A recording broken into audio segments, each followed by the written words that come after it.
Brené Brown. A imperfeição é uma virtude.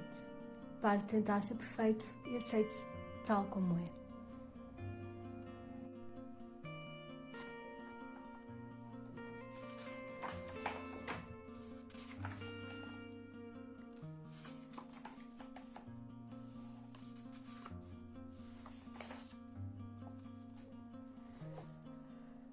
Prefácio.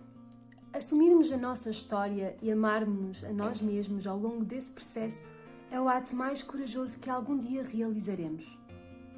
Tendo visto uma vez um padrão, não conseguimos mais desvê-lo. Acredite, eu tentei.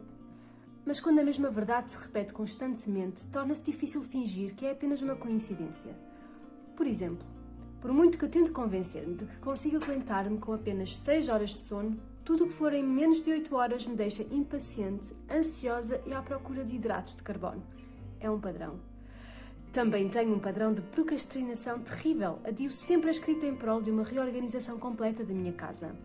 Uma razão porque é impossível desver tendências é as nossas mentes estarem preparadas para procurar padrões e para lhes atribuir significado. Os seres humanos são uma espécie que fabrica sentido. E, para o melhor e para o pior, a minha mente está especialmente apurada para o fazer. Passei anos a treinar para isso mesmo e agora ganho a vida pondo-o em prática. Como investigadora, observo o comportamento humano para poder identificar e nomear as ligações, relações e padrões sutis que nos ajudam a dar sentido aos nossos pensamentos, comportamentos e sentimentos. Adoro o que faço. Andar à caça de padrões é um trabalho maravilhoso e, na verdade, ao longo da minha carreira, as minhas tentativas de desver estiveram estritamente reservadas para a minha vida pessoal e para aquelas vulnerabilidades que eu adorava negar. Tudo isso mudou em novembro de 2006, quando a investigação que enche as páginas deste livro me acertou em cheio na cabeça. Pela primeira vez na minha carreira, quis desesperadamente desver a minha própria investigação. Até esse momento, havia dedicado a minha vida profissional a estudar emoções difíceis, como a vergonha, o medo e a vulnerabilidade. Tinha escrito textos académicos sobre a vergonha, tinha criado um programa letivo de resiliência à vergonha destinado a profissionais na área da saúde mental e das dependências e escrito um livro sobre a resiliência à vergonha intitulado I Thought It Was Just Me. Achei que só acontecia comigo. Enquanto recolhia milhares de histórias de vários homens e mulheres que viviam nos Estados Unidos, dos 18 aos 87 anos, vi novos padrões sobre os quais queria saber mais. Sim, todos nós nos debatemos com vergonha e com o receio de não sermos suficientes. E sim, muitos de nós temos medo de mostrar os nossos verdadeiros eus. Mas, nesta grande pilha de informação, também havia histórias atrás de histórias de homens e mulheres que levavam vidas incríveis e inspiradoras. Ouvi histórias sobre o poder de aceitar a imperfeição e a vulnerabilidade. Aprendi muito sobre a ligação indelével entre felicidade e gratidão. E como coisas que dou por garantidas, como o repouso e a diversão, são tão vitais para a nossa saúde como a alimentação e o exercício físico. Os participantes nesta investigação confiavam em si mesmos e falaram sobre a autenticidade e a potência de um modo que era totalmente novo para mim. Eu queria analisar estas histórias como um todo, pelo que peguei numa pasta arquivadora e num marcador e escrevi nela a primeira expressão que me ocorreu: de todo o coração. Eu ainda não estava certa do significado daquilo, mas sabia que estas eram histórias de pessoas que viviam e amavam de coração inteiro. Eu tinha muitas perguntas quanto a esta plenitude de coração. O que valorizavam estas pessoas? Como criavam toda esta resiliência nas suas vidas? Quais eram as suas principais preocupações e como as abordavam ou resolviam? Pode alguém criar para si uma vida de coração pleno? O que é necessário para que cultivemos aquilo de que precisamos? O que nos impede de o fazer?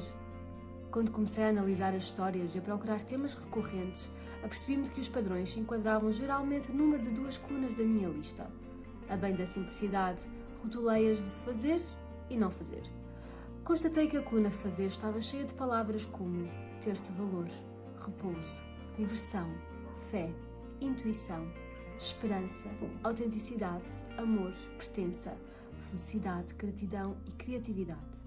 A coluna do não fazer estava repleta de palavras como perfeição, entorpecimento, certeza, exaustão, autossuficiência, sofisticação, enquadrar-se, censura e escassez. Fiquei de boca aberta da primeira vez que me afastei do documento e absorvi tudo aquilo. Foi um choque terrível. Lembro-me de murmurar: não, como é possível? Embora tivesse sido eu a escrever as listas, fiquei chocada ao lê-las. Quando codifico os dados, entrafundo em modo investigadora. O meu único objetivo é captar de forma rigorosa aquilo que ouvi nas histórias. Não penso no modo como eu diria algo, apenas no modo como os participantes do estudo disseram. Não penso no que aquela experiência significaria para mim, só naquilo que ela significou para a pessoa que me relatou. Sentei-me na cadeira vermelha da sala onde tomo o pequeno almoço e olhei para estas duas listas durante muito tempo. Os meus olhos vagueavam para cima, para baixo e para os lados. Lembro-me de, a dada altura, estar ali sentada com as lágrimas nos olhos e com a mão a tapar a boca, como se alguém tivesse acabado de me dar más notícias. E, na verdade, eram más notícias. Pensei que ia descobrir que as pessoas de coração pleno eram exatamente como eu, que faziam as mesmas tarefas que eu estava a fazer. Trabalhar arduamente, seguir as regras, insistir até acertar, tentar conhecer-se a si mesmas cada vez melhor, educar os filhos como mandam os livros. Depois de estudar temas difíceis como a vergonha durante uma década, achei sinceramente que merecia a confirmação de que estava a viver da maneira certa. Mas eis a dura lição que aprendi naquele dia, e todos os dias desde então. O quanto nos conhecemos e compreendemos a nós mesmos é de uma importância decisiva, mas há algo que é ainda mais essencial para levarmos uma vida de coração pleno: amarmos-nos a nós mesmos. O conhecimento é importante, mas só se estivermos a ser bondosos e vibrantes connosco próprios, enquanto nos esforçamos para descobrir quem somos. Viver de coração pleno prende-se tanto com aceitar a nossa ternura e vulnerabilidade, como com desenvolver conhecimento e reclamar poder para nós mesmos. E talvez a lição mais dolorosa desse dia, que me atingiu com tanta força que me deixou sem fogo, ficou claro. Pelos dados recolhidos, que não conseguimos dar aos nossos filhos aquilo que não temos. O ponto onde estamos no nosso percurso de vida e no nosso amar de coração pleno é um indicador muito mais forte de sucesso parental do que tudo o que possamos aprender com guias práticos. Este percurso exige trabalho emocional e trabalho racional em igual medida, e isso ficou claro para mim. Por fim levantei-me, agarrei no marcador que estava na mesa, desenhei uma linha sobre a coluna do não fazer e debaixo dessa linha escrevi eu. As minhas dificuldades pareciam ser perfeitamente caracterizadas pela soma total da lista. Cruzei os braços com força, fundei-me na cadeira e pensei: ótimo, estou a viver à risca segundo a lista de porcaria. Andei às voltas pela casa durante cerca de 20 minutos, a tentar desver e desfazer tudo o que acabara de se passar, mas não conseguia enxutar as palavras. Não podia voltar atrás, e então, em alternativa, dobrei todas as folhas em quadradinhos perfeitos e enfiei-os numa caixa de plástico que pus debaixo da cama, junto ao papel de embrulho. Só voltaria a abrir essa caixa em março de 2008. A seguir fui à procura de uma boa terapeuta e comecei um ano de introspecção profunda, que mudaria a minha vida para sempre. Eu e a Diana, a minha terapeuta, ainda nos rimos quando recordamos a minha primeira sessão. A Diana, que é terapeuta de muitos terapeutas, começou com a incontornável questão: como é que vai tudo? Eu puxei da lista fazer e de forma decidida disse-lhe: preciso de mais itens desta lista. Ser-me-ão úteis algumas dicas e ferramentas específicas. Nada de muito profundo, nada de tretas da infância, nem nada disso. Foi um ano longo. Refiro-me carinhosamente a ele no meu blog como o Despertar Espiritual de 2007. A mim pareceu-me um esgotamento clássico, mas a Diana chamou-lhe um despertar espiritual. Acho que estamos ambas certas. Na verdade, começo a perguntar-me se podemos ter um sem o outro. É claro, não é coincidência que isto tenha acontecido em novembro de 2006. Os astros estavam perfeitamente alinhados para um esgotamento. Eu estava sensível por ter eliminado a farinha e o açúcar recentemente. Faltavam poucos dias para o meu aniversário, uma altura que me deixa sempre pensativa. Estava esgotada de tanto trabalhar e estava no auge do desemaranhar da meia-idade. As pessoas podem chamar crise ao que acontece na meia-idade, mas não é disso que se trata. Trata-se de um desemaranhar, de uma altura em que sentimos um impulso desesperado para viver a vida que queremos viver, não aquela que se espera que vivamos. O desemaranhar é uma altura em que o universo nos desafia a abrir mão da pessoa que achamos que devemos ser e a acolher a que somos. A meia-idade é sem dúvida um dos grandes percursos de desemaranhamento, mas há outros que nos acontecem ao longo da vida: casamento, divórcio, ser pai ou mãe, convalescença, mudança de casa, ter filhos que saem de casa, reforma, passar por uma perda ou por um trauma, ter um emprego que nos rouba a alma. No universo não faltam momentos de despertar. Nós é que costumamos ser rápidos a desligar o despertador. O trabalho que eu tinha de fazer, afinal, revelou-se caótico e profundo. Avancei com dificuldade, até que um dia, exausta e com lama ainda úmida a pingar-me dos sapatos de caminhada, me apercebi: oh meu Deus, sinto-me diferente. Ainda tenho medo, mas também me sinto muito corajosa. Eu estava mais saudável, mais feliz e mais grata do que alguma vez tinha estado. Sentia-me mais calma e muito menos ansiosa. Eu tinha reacendido a minha vida criativa. Tinha passado a relacionar-me com familiares e amigos de uma nova forma e, pela primeira vez na vida, sentia-me verdadeiramente confortável na minha pele. Aprendi a preocupar-me mais com aquilo que eu sentia e menos com aquilo que as outras pessoas podem pensar. Eu estava a definir novos limites e a começar a abrir mão da minha necessidade de agradar, de ter um bom desempenho e de ser perfeita. Comecei a dizer não em vez de claro e de ficar arrependida e zangada mais tarde. Comecei a dizer sem dúvida que sim, em vez de adorava, mas tenho muito trabalho em mãos, ou falo-ei quando for mais magra, estiver menos ocupada, estiver mais bem preparada.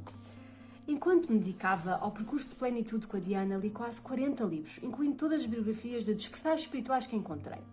Foram guias muitíssimo úteis, mas eu ainda buscava um manual que me pudesse dar inspiração e servir como uma espécie de companheira a quem faz uma viagem de alma. Um dia, enquanto olhava para a grande pilha de livros periclitantemente equilibrada na minha mesa de cabeceira, percebi: quero contar esta história na forma de memórias.